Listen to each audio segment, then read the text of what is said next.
You've been trying to study English on your own, watching the videos, reading the articles, doing everything right. But deep down, you're asking yourself the same question. Am I even doing this the right way? Is any of this actually working? And when you sit down alone, no teacher, no partner, no one to talk to, you freeze. You don't know what to study, how to study it, or whether it's making any difference at all. Here's the good news. You're not doing anything wrong. You're just missing the system. And once you have it, studying alone becomes the most powerful thing you can do. Today, I'm going to give you that full system, a way to study English completely alone, built around something you already carry with you everywhere you go. Who you are. Are you ready? Well then, let's jump right in. To start, we must first dive deeper into why solo English learners must study through identity. I said a few moments ago that who you are, you carry your identity with you everywhere you go. Why do you have to study based on your identity?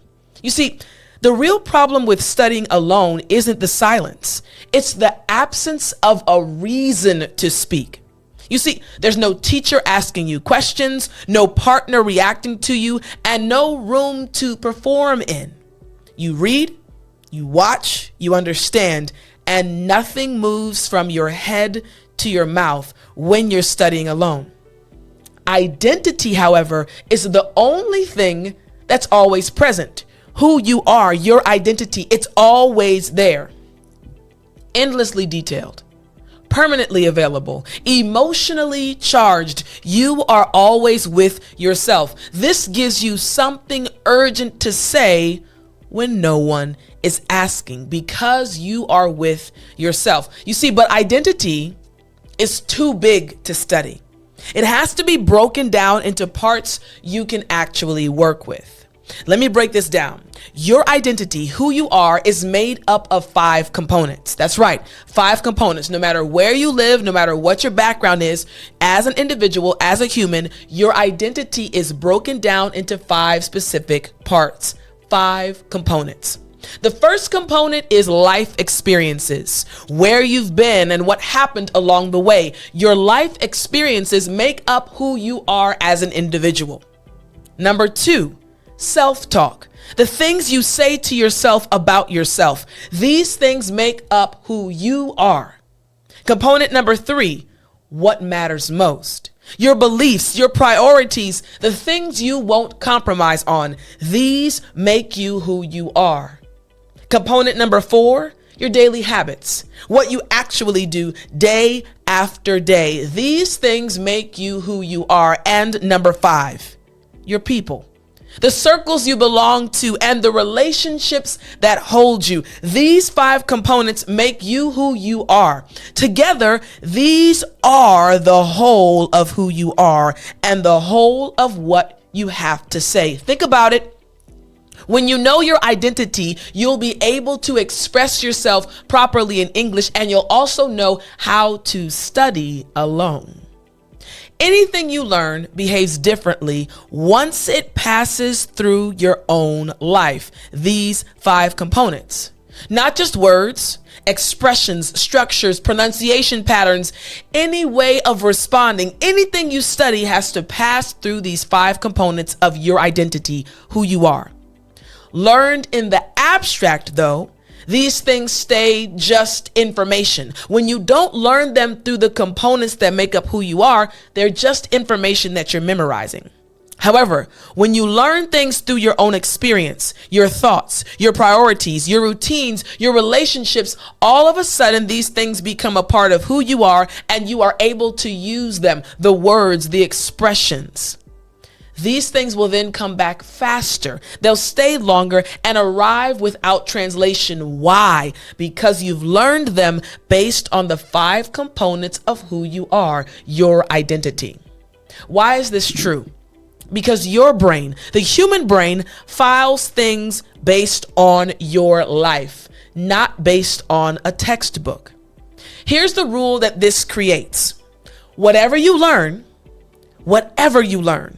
run it through all 5 components before you call it yours. It's making sense now, right? Before we get to this full system, we have to understand why the 5 components of your identity, why they're so important. So whatever you learn, you have to run it through all 5 components. Now we dive into the full system based on these 5 components, starting with component number 1, life experiences, where you've been and what happened along the way. For example, you know me as your English teacher. I've told you before, I lived in South Korea for 10 years as an English teacher. I was an English missionary teaching English, and I loved my time in Korea. 10 years is a long time to live in another country. That is a period of my life I will never forget. I have many experiences attached to my time in Korea. That time period makes me who I am. It's a part of my identity because component number 1 is life experiences. So when it comes to this full system, studying alone, why is it so important to make sure you're studying based on the first component of life experiences? Well, 3 reasons. First, it gives everything you learn a memory to live inside. When you connect to a real moment, when you learn a word, when you learn an expression and you connect it to a real moment from your life, it's stored automatically with images, emotions, and sensory detail, the smells, the way you felt when you touched something.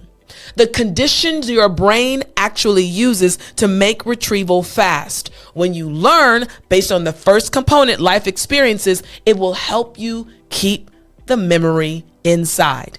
It's connected. Reason number 2, it creates an unlimited supply of speaking material. You'll never run out of things to describe, and unlike textbook topics, you already know exactly what happened. Why? Because they're your lived experiences. And reason number 3, it builds your ability to tell stories. You know how I like to tell stories during story time. Don't worry, it's coming at the end. You're building up this skill as well, which is what real conversation is made up of. Native speakers do not exchange facts. We're not just delivering facts to each other. No, we exchange narratives. So practicing your own past experiences trains you the exact way an American would actually train. You're actually learning the exact skill, conversation skill, that will help you sound more like a native speaker. So component number 1, part of our full system, is learning based on life experiences. So what does this look like? Here's the practical application. Let's say the word you're learning is relentless. After me, relentless.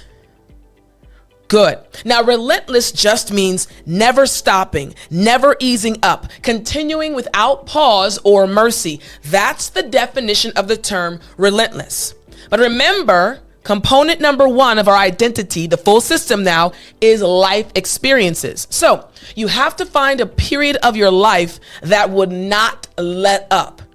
You can say, the pressure that year was relentless. For example, for me, when I was in South Korea and I was studying for my exam to get my master's degree, it was not easy. I had to study from morning until night every day. On Saturdays, I took a break. I wanted to, worship God, and I took a break from it. But every other day, from Sunday to Friday, morning to night, I was studying. It was relentless. The pressure during that time period was relentless. It never stopped. It never eased up. I was always on edge. The stress and pressure was relentless. Again, I connected that term to an experience that happened in my life. You have to do the same. What about an expression now? Hold my ground. Again, after me, hold my ground. Excellent. Now, this just means to refuse to back down or change your position when someone pushes against you. You refuse to back down. No, I'm holding my ground. I am standing on this. This is my perspective, my view, and I will not change. To refuse to back down. So think about recalling a moment you were pushed and did not move. For example, I remember I went to this study with one of my friends. And when I got to the study, there were about 15 or 20 people there. And it was a Bible study. Now, what was being presented by the leader of the Bible study was something totally opposite of what I believe. And to me, it was opposite of what the Bible actually teaches. But everyone in that room, outside of myself and my friend, believed what this man was saying. So when I raised my hands to ask questions, he started pushing back against my view. But I held my ground and I supported my perspective with Bible verses. I held my ground. I refused to back down. I said, well, wait a minute. This is what the Bible says. I held my ground. So what happens now? This expression, hold my ground, is now connected to a life experience from my life. So you want to connect it to a life experience. We have a word, an expression. What about an idiom? The idiom is wear my heart on my sleeve. Good. Again, wear my heart on my sleeve. Excellent. All right. Now, this idiom just means to show your emotions openly instead of hiding them, just to show exactly what you're feeling. Wear my heart on my sleeve. So think about a time that your face gave you away. Let's say, for example, in my life, when I wore my heart on my sleeve, I had, unfortunately, a disagreement with one of my friends. We're good now, but it was a disagreement that led to us not talking for quite a while. So when we finally came back together to discuss the issue, to discuss the tension, I didn't hold my feelings back. I made sure she knew what I was feeling because I cared about her. We've been friends for so long. So I wore my heart on my sleeve. I showed all of my emotions openly so that she would know I was so sorry and that I missed our friendship. I wore my heart on my sleeve during that conversation. So again, I have this idiom, wear my heart on my sleeve, and I have a life experience that is now tied to this idiom. Remember, component number one of our full system is life experiences. You want to make sure you're connecting what you're learning to your life experiences. Why? Because we're looking at your identity, which is made up of 5 components. The first component being your life experiences. This leads us to our second component. The second component of our identity is self-talk. Self-talk. Now, what is self-talk? The things you say to yourself about yourself. Listen. The words you use when you're speaking about yourself. Think about it, the internal dialogue you have, whether you like certain things about yourself or you don't like certain things about yourself. The things you say to yourself about yourself. Component number 2, self-talk. Now, why is this so important when you're studying alone? Again, based on your identity. 3 reasons why this works. First, you are the subject that you know best. So whatever you learn, you can apply it to yourself instantly. There's no context to invent, no example to search for. Even though you're alone studying, you know yourself. Reason number 2, anything about you carries weight your brain refuses to discard. It's about yourself. It's about your identity. So your brain holds on to it. So when you attach new English to yourself and it inherits that importance, it stops being information and starts being personal. When you attach what you're learning to your self-talk, to your identity, it becomes important. And reason number 3, what you can say about yourself becomes what you believe about yourself. So the words turn into a self-description. And self-description turns into identity. Again, this is why our full system for studying alone is based on the 5 components of your identity. Number 2 being self-talk. So let's look at practical applications for this component. Again, we have the word relentless, right? Our word is relentless. So you're going to turn it toward yourself. Use this word to describe who you are, to say something about yourself. Let's say, for example, you want to say it like this. I'm relentless when something actually matters to me. I'm relentless. I won't give up. I won't back down. I'm relentless when something matters to me. I'm describing myself. This is my self-talk. Now I've added a sentence to my self-talk dialogue using this word? What about the expression, hold my ground? So say what you're like under pressure. Think about yourself, analyze yourself, do some self-reflection. How am I under pressure? How can I use the expression hold my ground to describe myself?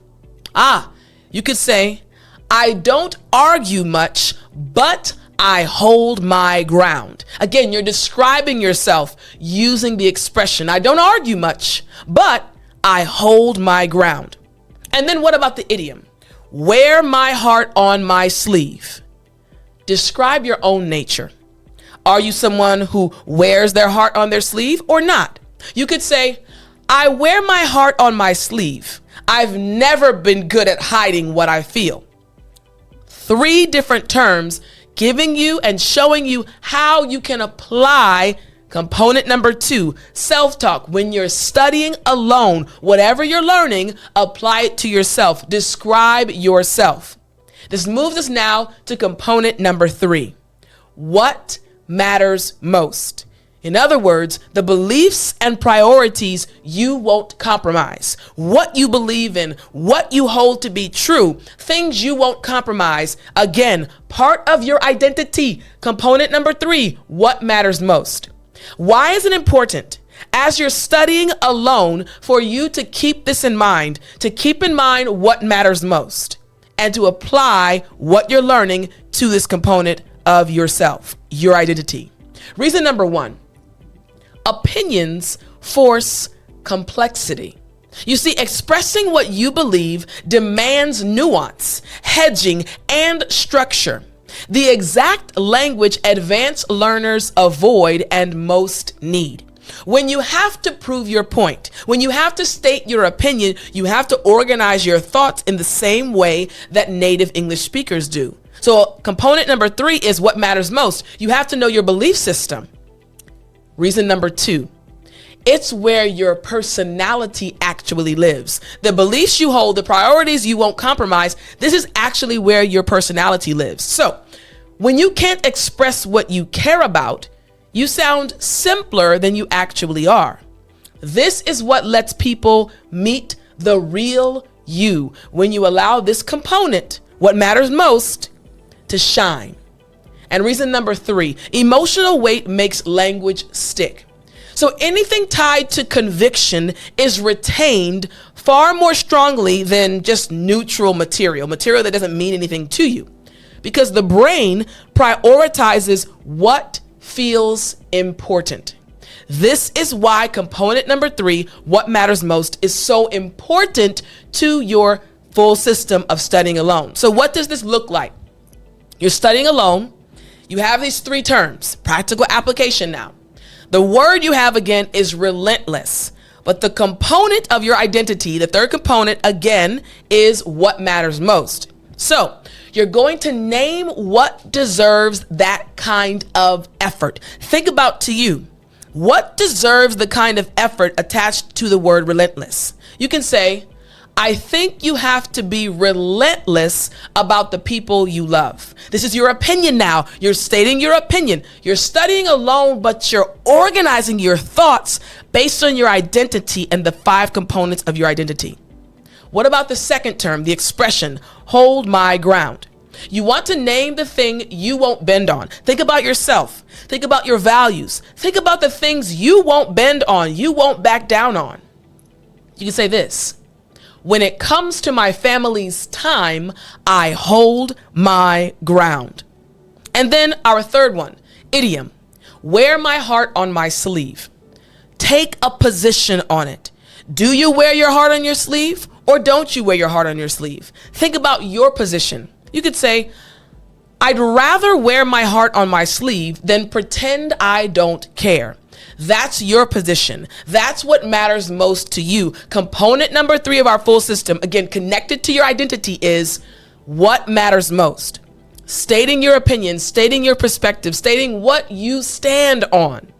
Again, even when you're studying alone, this can be done and it will help your English improve. Moving us now to component number 4, daily habits. Again, looking at your identity and the 5 components, we're on daily habits. What you actually do day after day. So why is it important as you're studying alone to think about your daily habits? Why does this work? You see, reason number one, it fills the gap advanced learners are embarrassed by. Listen closely. You can discuss economics, but not describe your morning. Everyday language is where the real holes hide. You might know the terms connected to your job, but you're not able to express yourself about your daily routines. This fills that gap. Reason number two, it provides built-in daily repetition. Because you repeat the routine over and over again, you naturally repeat the English attached to it. Spaced repetition happens without effort. When you're studying alone, make sure this fourth component is there because it will build your ability to speak about your daily routine. And reason number three, it makes English part of your life instead of an addition to it. When your routine has English attached, practice stops requiring willpower. It's just a part of your daily life. Even when you're studying alone, this is important. You can do this. So, practical application. Again, we have three terms: relentless, hold my ground, and wear my heart on my sleeve. So, our fourth component of your identity is daily habits. So what about the word relentless? Attach it to something you do every day without fail. Here's an example. My alarm is relentless. It goes off whether I'm ready or not.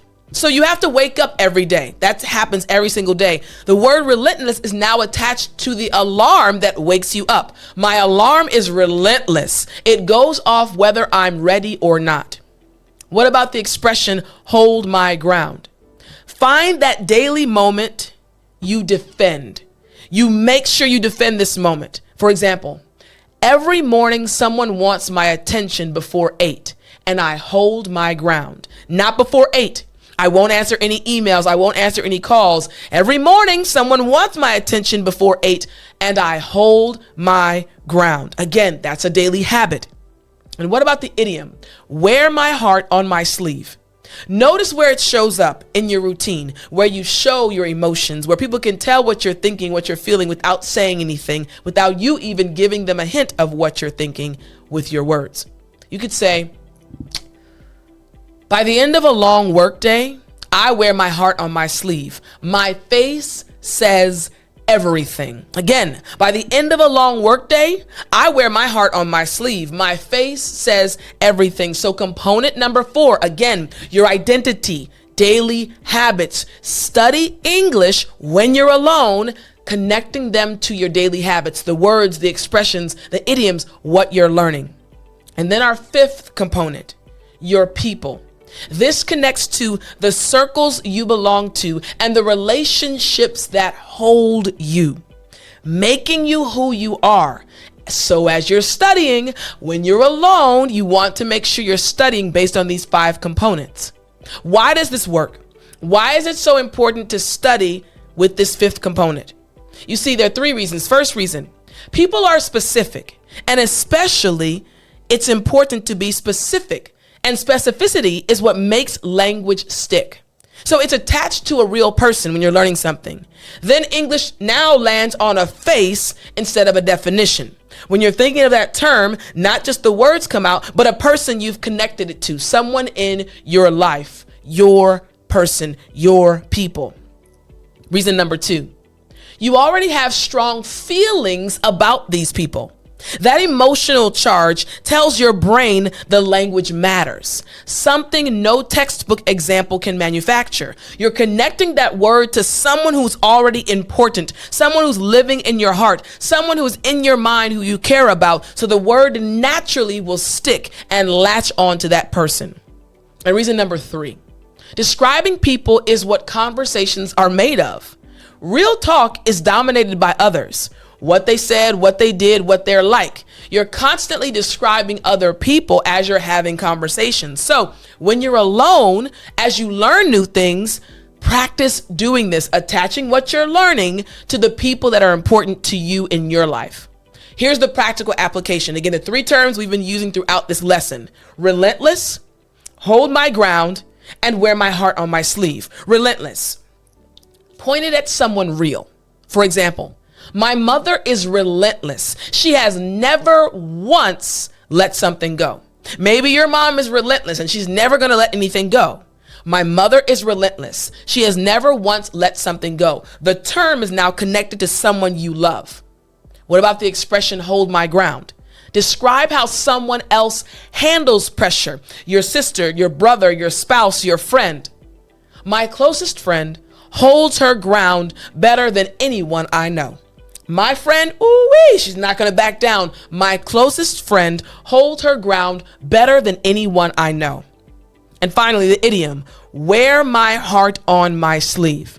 Use it to describe a person. Think about your circle, someone you know. My youngest brother wears his heart on his sleeve. You always know exactly what he is thinking, and you know exactly where he stands. What happened? We connected the idiom, wear my heart on my sleeve, to my youngest brother.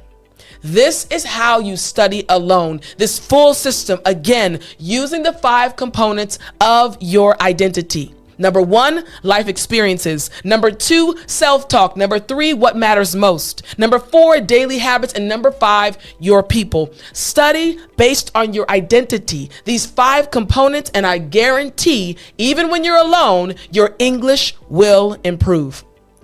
Hope you enjoyed this lesson. And if you want to continue studying with me, I want you to join me and our family by going to speakenglish.com/native, NATIVE, and learn even more about thinking in English and speaking like a native speaker. I'll talk to you in the next lesson.